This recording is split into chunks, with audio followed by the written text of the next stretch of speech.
Olá! Hoje eu vou compartilhar com vocês um pouco da minha experiência dando aula aqui em Lisboa, em Portugal, durante o ensino à distância. Então, nós estamos no momento de confinamento em virtude da pandemia e, neste momento, estamos todos em casa tendo aulas online. Eu vou compartilhar com vocês como tem sido essa experiência, o que tem dado certo e o que tem dado errado. Professora Daniele Lago falando e sem mais enrolação, vamos a isso! Primeiro aspecto. Eu trabalho em uma escola na região central de Lisboa. É uma escola profissional, ou seja, é uma escola de ensino médio profissional. É uma escola onde os alunos tiram o ensino médio, que aqui no caso é ensino secundário, e ao mesmo tempo fazem um curso de alguma área profissionalizante. Seja ele de mecânica, seja ele de turismo, seja ele de hotelaria, seja um curso de ótica, seja um curso de gestão, contabilidade, enfim. Tem uma gama de cursos profissionais que são ofertados aqui em Portugal e que são muito procurados, porque os alunos já saem com uma dupla certificação, que é uma certificação do ensino médio, que seria o ensino secundário aqui, e também uma qualificação profissional. Eles estudam num regime integral, ou seja, eles chegam na escola de manhã e devem estar ali na escola na maioria dos dias até o final do dia, até o final da tarde. Então esse é o primeiro aspecto. O segundo aspecto é a questão da estrutura tecnológica. Hoje todos os meus alunos têm acesso à internet, têm condições de assistir às aulas online, conseguem acompanhar e conseguem fazer as atividades que são propostas. Isso foi graças a uma parceria entre escola, família, também tivemos algumas ajudas de algumas juntas de freguesia, que seriam umas associações de bairro, onde aquele aluno que não tem internet, de repente ele oferece alguma estrutura, algum computador. As escolas profissionais, por regra, são escolas privadas, porque a gestão dela é para uma entidade privada, não é pelo governo, mas ela recebe subsídios do governo. Então, ela nem cobra nada do aluno, ou quando cobra são pequenas taxas ali, muito mais simbólicas do que realmente um valor de mensalidade de fato. Então, esses alunos, nem todos têm condições financeiras tão boas, nem todos têm aquela estrutura toda, mas todos conseguem hoje acessar as aulas, ter acesso à internet e ter acesso às aulas sem problema nenhum. Falando um pouco de como está funcionando o ensino online. Eu estou usando o Zoom com as minhas turmas. Eu tive experiência de usar o Meeting, eu tive experiência de usar o Teams também. Eu confesso que eu mesma tive uma resistência com o Zoom no início. Não sei se vocês vão se lembrar, mas no ano passado, pouco antes dessa coisa toda, quando começou a falar dessa parte da pandemia, estourou muitas notícias de que o Zoom não era confiável, de que ele estava sendo invadido por hacker, uma série de coisas. Então eu confesso que nesse primeiro momento eu fiquei com o pé atrás com o Zoom. Mas pela experiência que eu tenho tido com o Zoom, pelas funcionalidades que ele me oferece, pelas facilidades, hoje eu indico o Zoom. Falando um pouco para vocês do que deu certo, o que tem dado certo e o que funciona nessas aulas à distância. E vou falar também um pouco do que não funciona nas aulas à distância. Então, vou mesclando aqui, né? Na verdade, são dois pontos ao mesmo tempo, o que deu e o que não deu certo. Uma das coisas que dá muito certo é a questão da disciplina. Eu já não tenho mais momentos de indisciplinas que eu tinha na sala de aula de conversa. Então, os alunos, eles não... a interação entre eles, pelo menos oralmente falando, ou mesmo pelo chat da plataforma, não tem acontecido como acontecia na escola, a ponto de intervir, de atrapalhar, e de ter que ficar mandando eles fazerem silêncio e punir, não. Isso não tem, porque eles se comunicam, não estou dizendo que eles não se comunicam, mas eles se comunicam pelo WhatsApp, eles têm outras formas e não atrapalham a aula com aquela conversa. Por outro lado, nós temos uma desconcentração muito grande, porque ao redor ali do nosso aluno, no entorno dele, ele tem televisão, ele tem videogame, ele tem uma série de outras coisas ali que faz com que ele se distraia. Então nós precisamos refletir ali, até que ponto ele está na nossa aula e até que ponto ele está distraído ali, prestando atenção em outras coisas, escutando uma música. Então são aspectos difíceis do professor gerir. Eu procurei artifícios que fizessem com que esses alunos fossem obrigados a participar constantemente da aula. Um dos artifícios que eu uso muito e que eu gosto são as enquetes do Zoom. Para quem não conhece, eu vou deixar um card aqui em cima com um vídeo onde eu falo sobre as funcionalidades do Zoom. Se você também usa o Zoom, principalmente se for a versão paga, eu aconselho assistir esse vídeo, que tem algumas dicas ali de algumas estratégias que você pode usar nas suas aulas. Como é que funciona essas enquetes? Eu faço perguntas rápidas, de verdadeiro ou falso, ou uma escolha múltipla, coisas mais conceituais ou contas rápidas, lembrando que eu sou professora de matemática. Enfim, são perguntas rápidas, onde essas perguntas aparecem na tela do computador do aluno. Ele tem ali alguns minutos ou até segundos, dependendo se for uma pergunta muito rápida, eu coloco ali 30 segundos, 40 segundos, eu já informo, eles têm aquele tempo para responder.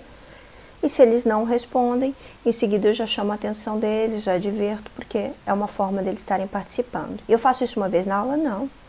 Muitas vezes eu faço isso durante toda a aula, ou seja, dependendo da turma, se eu vejo que é uma turma mais dispersa e que não participa o tempo todo, eu preparo umas 10 dessa para uma hora de aula. Então toda hora eu estou jogando uma pergunta, eu explico um pouco, jogo uma pergunta, explico um pouco, jogo uma pergunta. Então é uma coisa que funciona bem. Uma coisa que não funciona, eu ficar falando, sem eles participarem, porque normalmente vai participar um ou dois, e sem perguntar nada para eles, sem interação. Se na escola isso já é complicado, aqui é mais ainda. Depois de 5 minutos ali te escutando, literalmente ele já não está mais te escutando.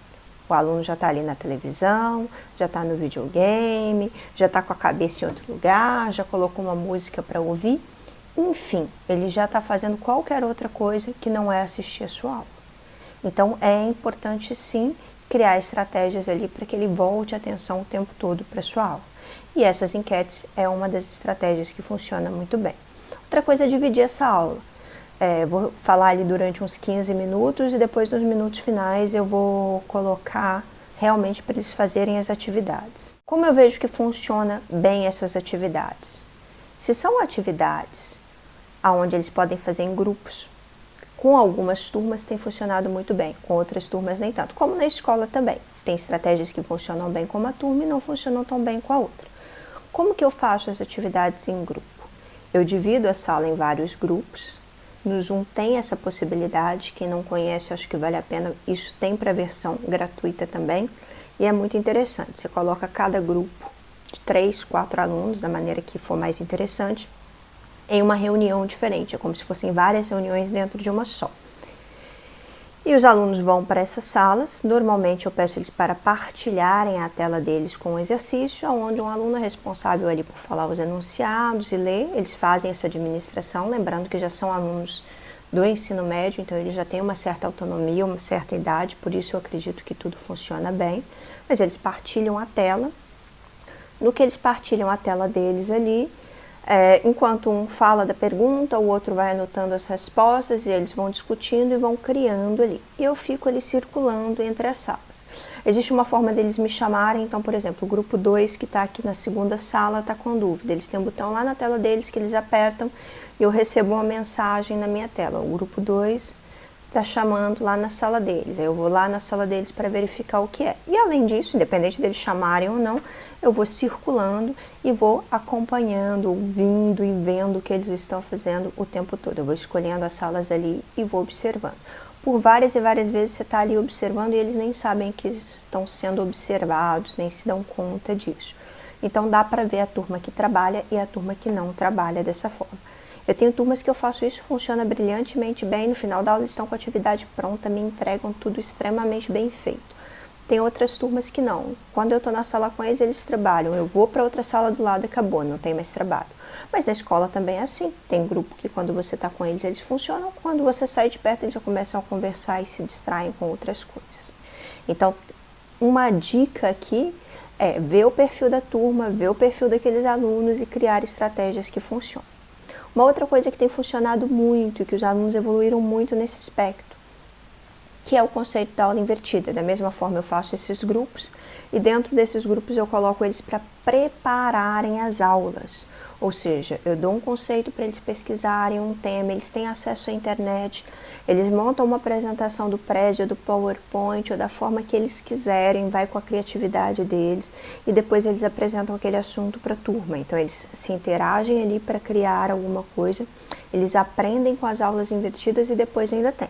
Além de aprender matemática dessa forma, eles também evoluem imenso tecnologicamente falando. Eles estão aprendendo a fazer pesquisa de qualidade, a tirar informações dos sites, a montar uma preparação ali de uma aula. Algumas vezes eu já pedi para eles fazerem até listas de exercícios para os colegas, ou seja, eles selecionarem exercícios, seja de um livro, que nós chamamos de manual, seja buscar na internet e fazer alguns exercícios condizentes com aquilo que eles explicaram, para que os alunos tenham uma tarefa para fazer depois da aula. E funciona muito bem com esse público também. Eles evoluíram muito. Uma situação só para que todos percebam, nós temos 2 momentos de aula durante esse ensino à distância, que é o momento síncrono e o momento assíncrono. O momento síncrono é um momento que eu estou ali com eles esse tempo todo fazendo essa gestão. E o momento assíncrono é um momento de estudo mais autônomo. Mas seria como as tarefas de casa, que no Brasil são super comuns, né? Você explica o conteúdo, passa uma lista de exercícios, ele tem que fazer em casa e depois ele te entrega essa lista de exercícios. Como têm sido as avaliações, os momentos de avaliação? Eu também adaptei as avaliações ao perfil da turma que eu tenho. Cada turma eu fiz avaliação de uma forma. Tiveram algumas turmas que eu fiz um quiz, nós usamos a plataforma Moodle, mas para quem não conhece a plataforma Moodle ou não tem, é uma plataforma que nem todo mundo tem acesso, dá para fazer no Forms. Eu tenho alguns vídeos aqui falando do Forms, que eu também vou deixar aqui no card para vocês. Tem 2 vídeos falando do Forms, um onde eu explico no geral como funciona e como pode fazer um teste. E tem um outro muito legal que é para fazer como se fosse uma atividade de revisão, que o aluno só passa para frente se ele tiver acertado a questão. Então eu vou deixar os 2 aqui em cima, então vocês assistam depois desses vídeos, que são dicas muito boas também para esses momentos de teste, ou para preparação, ou para exercício, ou para tarefa de casa. Funciona muito bem, dá certo em todas as áreas e tem um resultado muito interessante. Então, eu faço esses quizzes. Teve turma que eu fiz avaliação oral, ou seja, eu tive um momento rápido, mas individual, com aluno por aluno, onde eu fazia uma pergunta baseada naquele teste, eu olhava o teste que o aluno fez, via o que ele tinha acertado e o que ele tinha errado e focava em algo que ele acertou para ver se de fato ele sabe fazer, se ele não copiou de ninguém, se ele não trouxe essa informação de outro lugar. E algo que ele tenha errado como uma expectativa ali dele melhorar a nota e ver se ele estudou, se ele aprendeu, se depois da revisão ele já consegue fazer aquele exercício. Além das avaliações dos trabalhos e das apresentações, que já são comuns e que nós sempre fazemos. Então, tem funcionado. Tem turma que fazer teste oral é cansativo, é complicado, são muitas horas ali conversando com os alunos naquela dinâmica, mas é uma forma de fato verificar se houve ou não aprendizagem. E eu vou falar para vocês, houve aprendizagem, muita aprendizagem. E por isso que eu estou dizendo, ensino online, deu certo. É conforme o presencial? É melhor que o presencial? Não, não acho que seja melhor do que o presencial e não acho que tenha resultados melhores do que o presencial. Mas tem resultados, e digo mais, eu tenho muitos alunos que preferem o ensino online. E não é aquele aluno que não quer ter aula, aquele aluno que não tem bons... Não, alunos bons, que têm bons resultados, que são dedicados e que preferem o ensino online.